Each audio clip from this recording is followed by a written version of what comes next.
World War I changed everything for the Arab and Jewish people, and basically created the Middle East we know today. When the war started, both peoples were seeking lands that belonged to the Ottoman Empire. The Jews wanted Israel-Palestine, and the Arabs wanted the Arabian Peninsula, Iraq, Syria, and Israel-Palestine.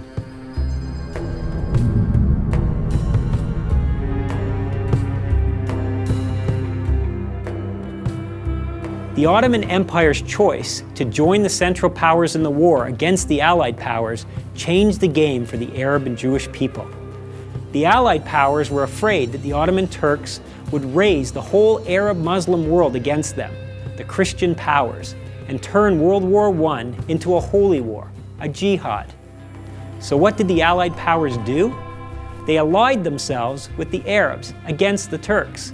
It was a win-win situation. The Allied powers boosted their numbers and protected their economic interests in the region, and they enabled the Arab nationalists to further their goals of independence. The nationalists convinced Hussein bin Ali to lead a revolt against Turkey. Hussein bin Ali was the sheriff of Mecca. His family claimed direct descendants from the Prophet Muhammad, making him the leading Arab Muslim figure of the time.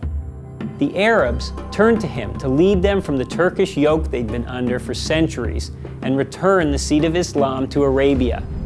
Hussein proposed a plan to the British.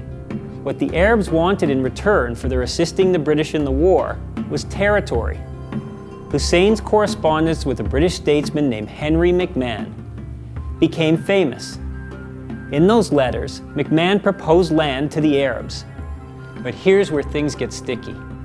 While the British promised land to the Arabs, they were also pledging territory to the Jews.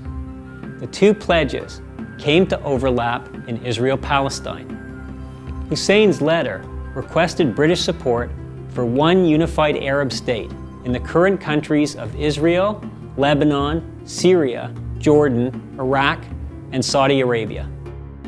McMahon replied, they would recognize all territory except for a strip along the Mediterranean coast, today's Lebanon and Israel.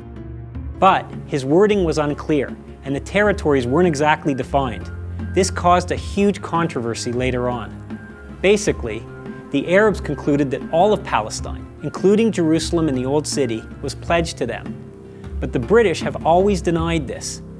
They contend that McMahon specifically excluded Palestine in his pledge. While all this was happening, the British government was also meeting with Weizmann about their territorial promises. Weizmann's proposal in 1917 became the famous Balfour Declaration. But there was a problem. The wording was iffy. Instead of saying that Palestine would become a Jewish state, it used the phrase national home, a phrase that was unknown in diplomatic language.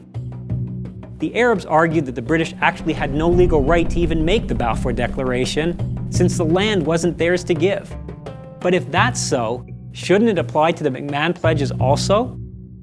Either way, neither pledge actually carried any weight until after World War I, when the Allied powers made decisions about the former Ottoman territories that would forever alter history.